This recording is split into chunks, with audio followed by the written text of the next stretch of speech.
욥기서 41장 이제 거의 마지막 부분에 우리가 도착을 했습니다.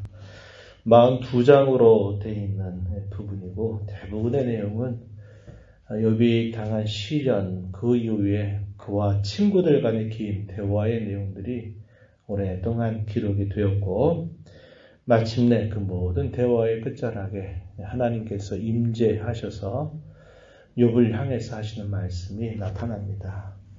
그 내용이 38장에서부터 41장까지 쭉 나타나는데 욥이 기대하고 바랐던 하나님을 만나게 될 때 듣게 될 이야기하고는 너무나 다른 이야기가 하나님의 입으로부터 계속적으로 주어지고 있어요. 그 내용에서는 하나님이 하시는 말씀이 너는 대장부처럼 손을 허리에 대고 내가 너에게 좀 말을 하겠으니 한번 답변할 수 있으면 답변해 보아라. 이런 말씀을 하시면서 쭉 이야기를 해가십니다. 처음 하나님이 하시는 말씀의 주제는 하나님께서 창조하신 세계, 그 세계를 살아가는 동물, 그 세계 속에 일어난 수많은 일들, 네가 그것들을 알고 있냐? 그것을 네가 보았냐? 라는 말씀을 하시면서 욥으로 하여금 아무런 대답을 하지 못하도록 인도하시죠. 두 번째 대화의 주제는 하나님이 정당하지 못하다. 하나님이 의롭지 못하다. 하나님께서 이렇게 하시는 것은 내가 납득할 수 없다라고 말하는 그런 일들에 대하여 하나님께서 욥에게 말씀하시는 겁니다.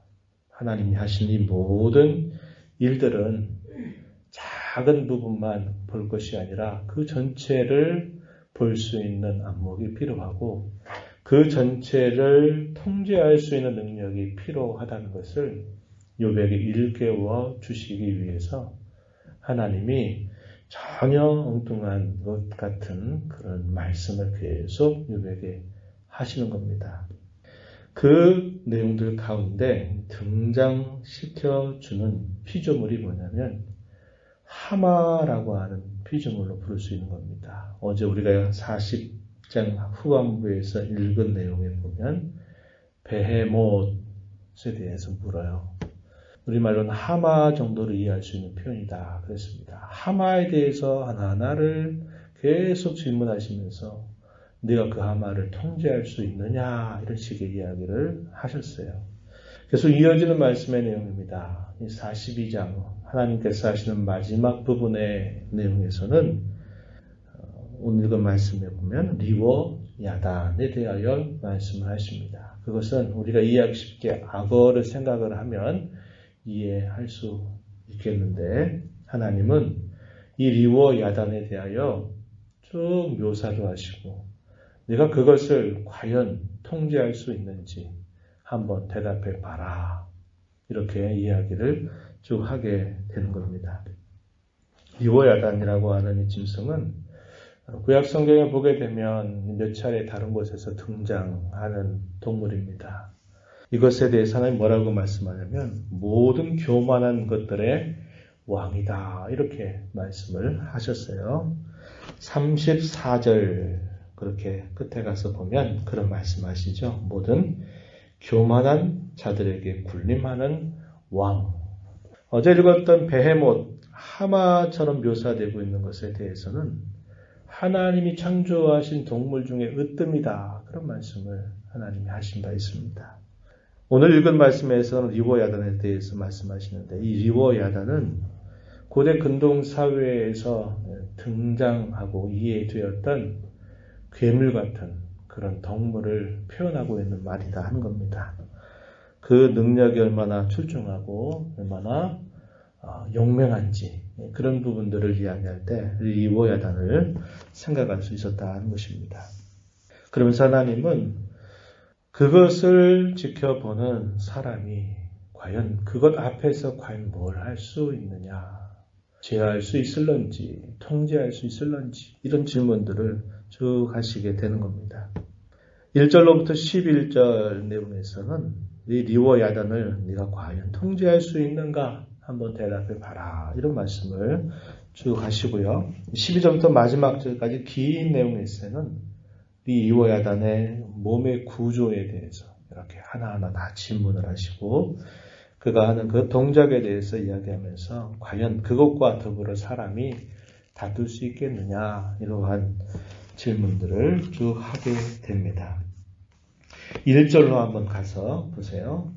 낚시로 리오아단을 끌어낼 수 있겠느냐? 노끈으로 그 열을 낼 수 있겠느냐? 밧줄로 그 코를 꿰 수 있겠냐? 갈고리로 그 아가미를 깰 수 있겠냐? 이렇게 계속 질문을 하시죠.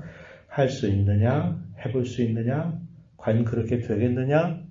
가능의 문제, 능력의 문제, 이것을 계속 욥을 향해서 묻고 계시다는 겁니다. 그래서 그 내용이 할 수 있겠느냐, 이길 수 있겠느냐는 말들이 계속 이어지는데 9절 가서 보면요. 참으로 잡으려는 그의 희망은 헛된 것이니라. 그것의 모습을 보기만 해도 그는 기가 꺾이게 되고 만다. 이렇게 말씀하십니다.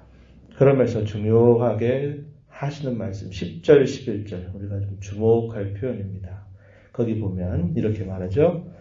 아무도 그 어느 누구도 그것을 격동시킬 만큼 담대하지 못하다. 하물며 과연 누가 나에게 감히 대항할 수 있겠느냐라고 질문하십니다. 하나님이 창조하신 수많은 동물들 가운데 이 하나만을 두고도 내가 어떻게 할 수 없고 아무리 어떻게 하려고 한들 내 말을 듣는 것이 아니고 어떻게 할 수도 없다. 이런 이야기를 하시면서 과연 그렇다면 이 모든 천지와 만물을 지은 나에 대하여 과연 누가 나를 대항할 수 있겠느냐. 아무도 그럴 수 없다. 이렇게 이야기하시는 겁니다. 여기서 이런 말씀을 하시는 그 뜻 안에는 욥이 계속 질문했던 의구심이 있었던 거죠. 하나님께서 창조하고 다스리는 이 세계 속에는 우리가 이해할 수 없는, 납득할 수 없는, 도무지 받아들일 수 없는 수많은 일들이 일어나고 있는데 이게 어떻게 된 일입니까? 우리가 이해할 수 있는 일들도 있지만 이해할 수 없는 수많은 일들. 왜 고난과 역경과 시련을 당해야만 되는지. 죄로 인해서 받는 것이라면 그것 때문에 그래서라는 것을 이해할 수 있고 납득할 수 있겠는데 그렇지도 않은데 그러한 일들이 끊임없이 일어나고 있는 일들에 대하여 하나님 이것이 어떻게 된 일입니까? 이러한 질문을 계속 던졌던 겁니다.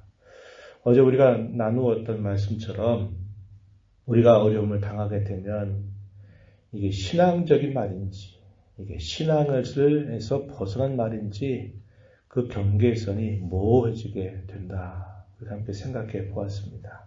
하나님 이러한 일들이 제게 일어났는데 제가 이러한 일들이 왜 일어났는지를 알지 못합니다. 하나님 깨닫게 해주십시오. 어떻게 해야 될지 하나님 제게 말씀해 주시면 제가 그렇게 하겠습니다.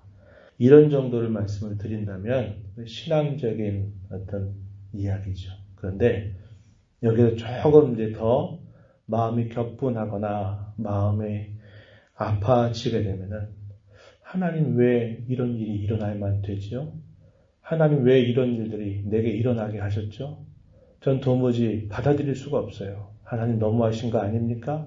이런 식의 질문으로 살짝 넘어가게 되면 그때는 원망하는 것, 불평하는 것, 하나님이 하신 일은 도무지 정당하지 못한 것처럼 우리가 생각하게 된다 하는 겁니다. 그래서 믿음으로 어떤 상황을 받아들이는 것과 또 그 상황에 대해서 우리가 힘겹다고 말하는 그 마음 속에는 그 경계가 쉽게 넘나들 수 있는 면들이 있다는 겁니다. 그것이 우리가 갖고 있는 연약함이고 곤경과 어려움을 당하게 될 때 우리가 빠지기 쉬운 또 죄가 되기도 한다는 것을 우리는 늘 기억해야만 되죠.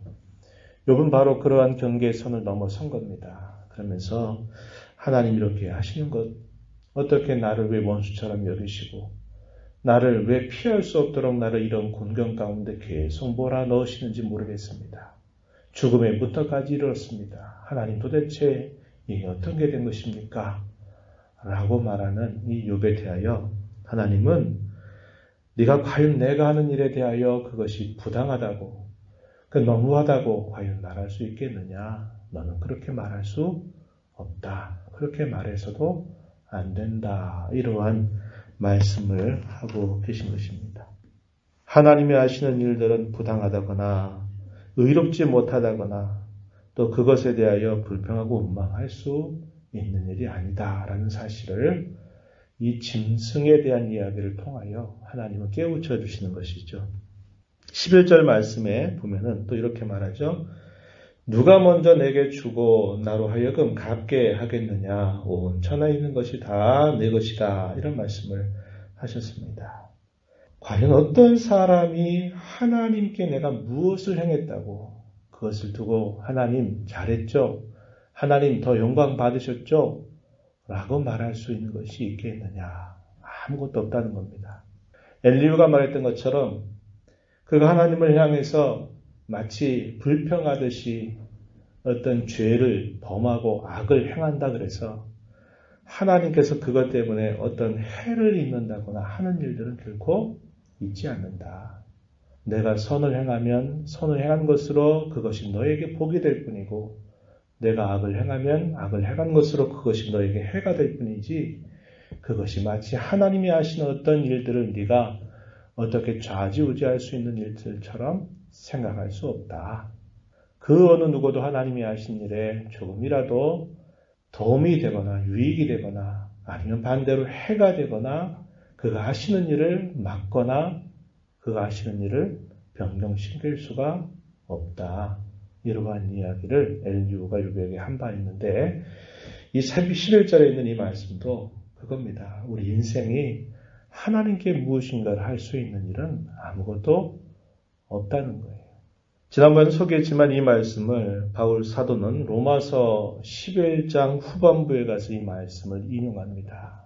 하나님께서 창조하시고 죄와 부패로 가득한 이 세상 속에 하나님이 행하신 이 구원의 모든 일들, 약속하시고 준비하시고 그 일들을 이끌어 오시다가 그 구원의 일들을 이루시기 위해서 하나님의 아들을 보내시고 죽음을 당하시고 부활하시고 하신 이 모든 일 속에 과연 누가 하나님이 이해하시는 일들에 누가 유익을 주고 누가 도움을 줄 수 있겠느냐.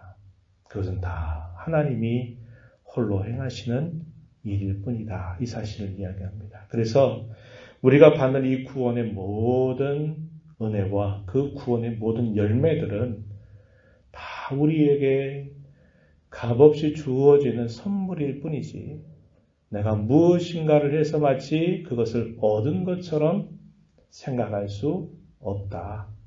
만물이 주에게서 나오고 주로 말미암고 주께로 돌아가니 모든 영광을 세세토록 그분께만 돌려야 된다. 이렇게 이야기를 하게 됩니다.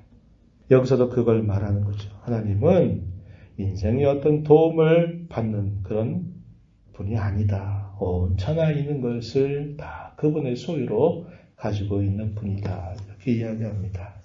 그래서 우리가 시간이 흘러가면 갈수록 우리는 내가 뭔가를 할 수 있다라고 하는 그런 생각이 아니라 내가 삶의 한순간 한순간이 다 그분이 긍휼히 여겨주시는 은혜로 나를 붙잡아 주시는 그분의 선하심으로 하나님께서 나를 도와주심으로 말미암아 내가 살아갈 수 있구나 하는 것을 우리의 신앙의 깊이가 깊어지면 깊어질수록 우리는 그렇게 고백할 수밖에 없게 된다고 하는 겁니다. 우리가 드린 찬송 543장 말씀처럼 세월이 지나갈수록 우리는 의지할 것 뿐이지 세월이 지나가면 갈수록 우리의 힘이 더해져서 뭔가 큰일 할 것처럼 우리가 생각할 수 있는 자들이 아니다.